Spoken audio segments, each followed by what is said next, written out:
त्याच्यावरही त्यांनी सकारात्मक अशा प्रकारची भूमिका घेतलेली आहे।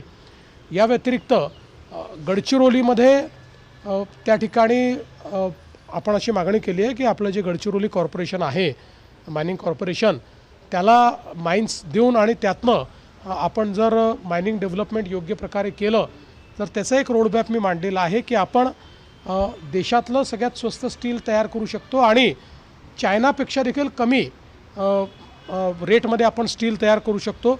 आणि यासोबत ग्रीन स्टील तयार करण्याच्या संदर्भातला एक रोडमॅप हा देखील मी त्यांच्यासमोर ठेवलेला आहे आणि मला असं वाटतं की त्यालाही त्यांनी अतिशय सकारात्मकतेनं तो सगळा विषय घेतलेला आहे।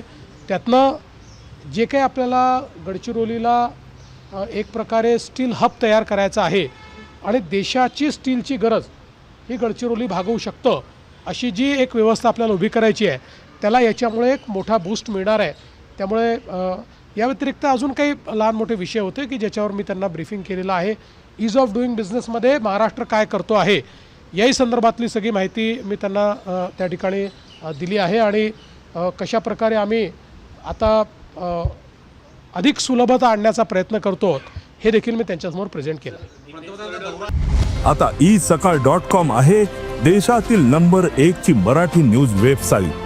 प्रत्येक अपडेटसाठी isakal.com ला नक्की भेट द्या।